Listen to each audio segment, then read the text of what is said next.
I said before the game that the WNBA had all the pressure in the world to put on a really good all-star game, and then they didn't. And I was talking about the offense. I said they had to hit three-point shots, don't blow layups, don't make it a turnover fest. Well, instead, what ruined this game was that nobody played one lick of defense. They basically just gave away shot after shot after shot. Nobody seemed to care all that much.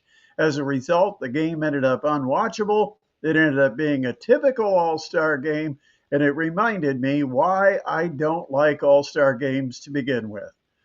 The league had an opportunity to really showcase what the league is about, knowing that they were going to get a network audience, an audience that would tune in to check out some of these players that they have been talking about.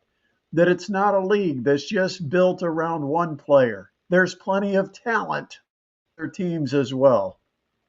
And so, with the nation tuned in, what did they give them? A total flop. It was worse than what you'd see at the local YMCA. And that's not to knock the YMCA because I've seen some pretty competitive basketball at the YMCA, but it was unwatchable. And the ladies just don't get it. And the commissioner absolutely has no control over this league. They can wear the t-shirts that they want. I get it. The women want more money, but they can wear the t-shirts that they want. They can decide how they want to play the all-star game. They can bitch and complain about not having enough time off after the game before they get back to play. They'll be back playing tomorrow night. And they're probably right in a lot of these cases, but you got to put on a show for the people that are tuning in, understanding that the value of the league is based on public perception and how many people are willing to tune in. And so if you don't get people watching, you're not going to get the kind of money in the television deal. And so they had a big stage and they flopped. It was like their big moment when you finally get a chance to play at the Opry, at the Grand Ole Opry, and then you blow your performance. And that's what the WNBA did on Saturday night. I thought Indianapolis showed out. Indianapolis did a great job in hosting the event, as they always do. And I think overall, you can put to rest any of the claims of racism against Angel Reese, because I'll tell you this, when they announced lineups and they announced Angel Reese, she got as big of ovation as anybody. I'm not exactly sure where it came or why it happened, because she's the one that claimed Indiana fans are racist. And I don't think Indiana fans would be thrilled about applauding raucously for Angel Reese, but she did get one of the loudest ovations out of anyone. And then you had the city opening up their arms to the league. I thought overall it was a fantastic weekend. I think the players appreciated the way Indianapolis supported the All-Star game, and that part of it went great. But the actual game itself, just absolutely horrible. And they've got to be better. I mean, they've got to be able to showcase a product that adds to the value of that product. They didn't do it. Could you imagine if one of those TV infomercials went on bragging about some kind of no stick pan, and then they do their display after all this talk about what a great invention, and it's got this proprietary type of coating that's better than Teflon, and they then go on the camera and show you how the eggs don't stick, and they turn the pan upside down, and there's the egg sticking to the pan.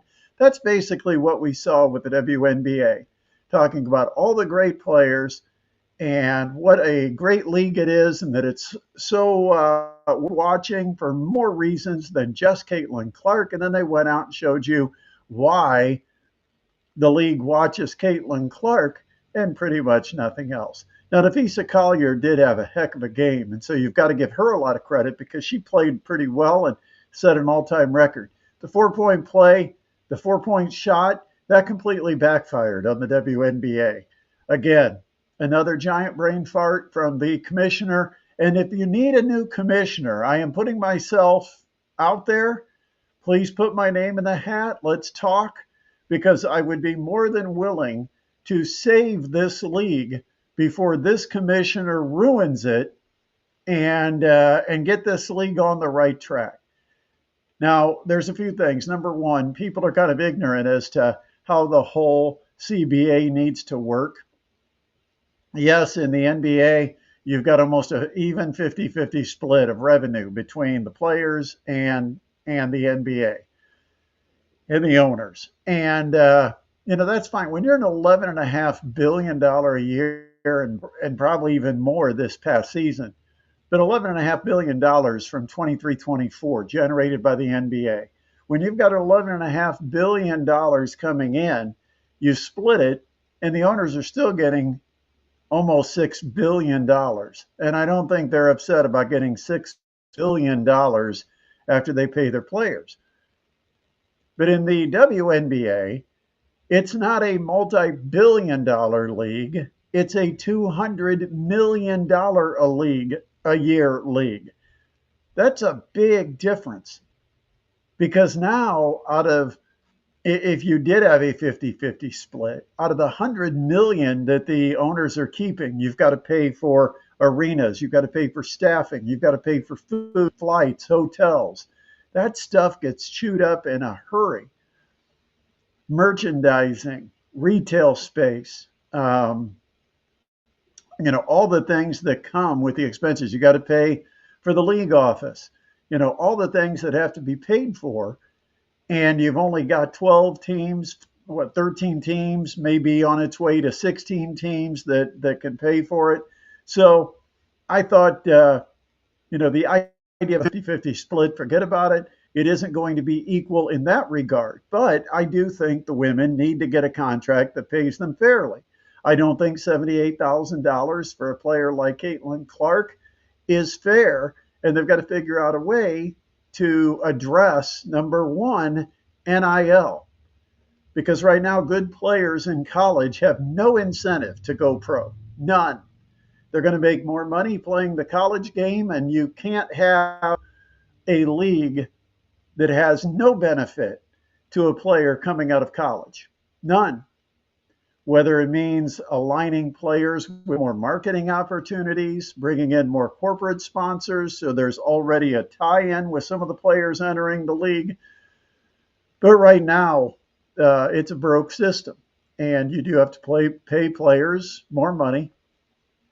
I think already they've seen some benefits in the way they travel. The charter flights, certainly a huge, huge issue was the fact that they got charter flights, and they only got charter flights because they had to figure out a way to protect Caitlin Clark, and the only way they came up with was, we've got to give her a charter flight. We can't have her walking through the TSA and going to sit at a gate waiting for a commercial flight, worrying about connections. And so the answer was they have to charter for the Indiana Fever. Well, as soon as they charter for the Indiana Fever, they got to charter for everybody else. And so what you see now in the WNBA, charter flights for most of their trips. I think it's all, but I don't want to go as far as to say all. But they do have charter flights, and that is a real luxury for the WNBA. But anyway, what did you think about the All-Star Game? Leave us a comment. Also, make sure while you're watching this video that you have subscribed, that you like, and that you share the channel with your friends. Would certainly appreciate that. All right, so the Open Championship wrapped up, and it really wasn't much drama in the Open Championship because Scottie Scheffler just dominated the field start to finish. And if you were watching me on Thursday, hopefully you cashed in for a few bucks, because I told you on Thursday when I saw Scottie got off to a good start that he might be a player worth putting a little something on to win this thing. And I've got a short video, if you haven't seen it, where I posted that. But I told you to put something on Scottie Scheffler to win because I thought he was getting off to a good start. And once he starts racing away from the field, there is no catching him. He had a double bogey and he came right back and birdied the very next hole. And that was when he had like a 5-shot lead, maybe even a 6-shot lead. So really was never much in doubt that Scotty Scheffler was going to win this thing on Sunday. And so where does he rank among all time? Is he starting to get into the whatever the list is for all-time golf greats? I don't think he's quite there yet, but I think he right now is the best of this current group of players. Yes, I think he's above Rory McIlroy because Rory McIlroy can get in his own head. Scotty Scheffler has a mindset that just he doesn't get his own way because of crazy thoughts. Rory McIlroy, sometimes I just think psychologically he gets a little soft and doesn't overcome some challenging adverse situations, where Scotty Scheffler handles it better than Rory does. So I do think Scotty Scheffler is the best of the group that we've got, but how different would it be if some of these players on the LIV Tour were still playing on the PGA Tour? You know, I knew people would still watch, and they do, because it's still competitive golf, and it's still golf that is much greater than any level we duffers could ever dream of playing. But let's face it, the highest competitive golf, as far as the talent of golf, now drifted off into LIV. I mean, wouldn't it be fun to see guys like Phil Mickelson, Bryson DeChambeau, John Rahm going at it each and every week on the PGA Tour, challenging Scotty Scheffler? We don't have it, but Scotty Scheffler wins another major, taking the Open Championship. And like I said, if you watch and you pay attention, you might have made a few bucks. You might have made more than I'm making on this show. But the bottom line is we gave you that opportunity to place a little something, something if you were listening. Also, last night I had a chance to watch or listen to a podcast previewing the Horizon League men's basketball. It was kind of fascinating because I will just say that these guys need to pay more attention to this channel because I gave them all the information they probably needed to talk about the Mastodons. And they couldn't have been more in left field, talking about Yuval Levin and how he was coming in to save the Mastodons as their new post player. He is not a post. I have told you that repeatedly here on the show. He is a 3-man, might play the 2 or the 4. He's not brought in as a post. They've got multiple other guys, a freshman that can play the post. They've got D'Angelo Elise, who is back. He can play the post. And of course, Darius Duffy from Milwaukee, who is probably the starting post. But bottom line is, Yuval Levin is not the guy that's going to play the post. And then they also didn't mention the guard play with DeAndre Craig and Corey Lipkins and Mikhail Stevenson. I mean, guys that have come in, they're going to play some of those positions that have been vacated by guys like Rasheed Bello, Jalen Jackson, Quinn Morton Robertson.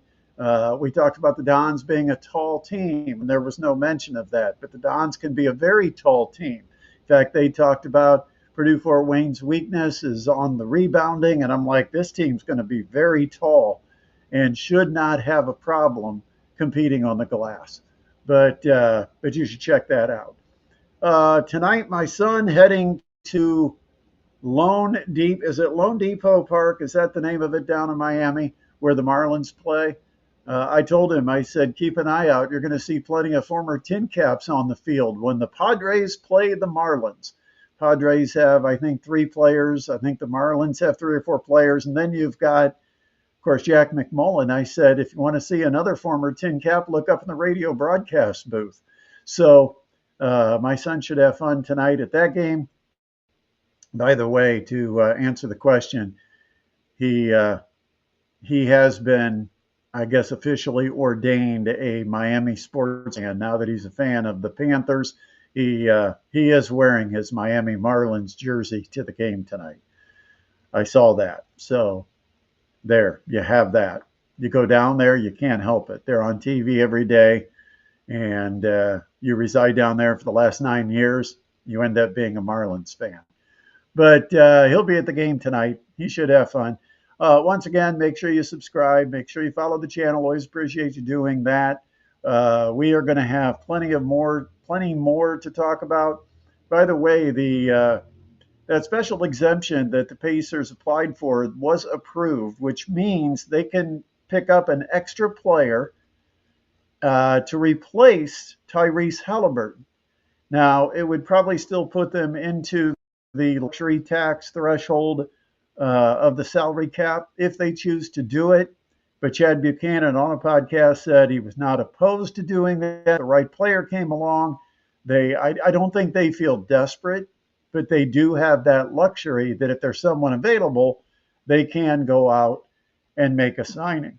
All right, that's it for us tonight. Hope you have a great week. We'll be back, of course, talking frequently. So if you do have any questions, comments, or suggestions, make sure you add them to the comments section of this video. We'll talk to you.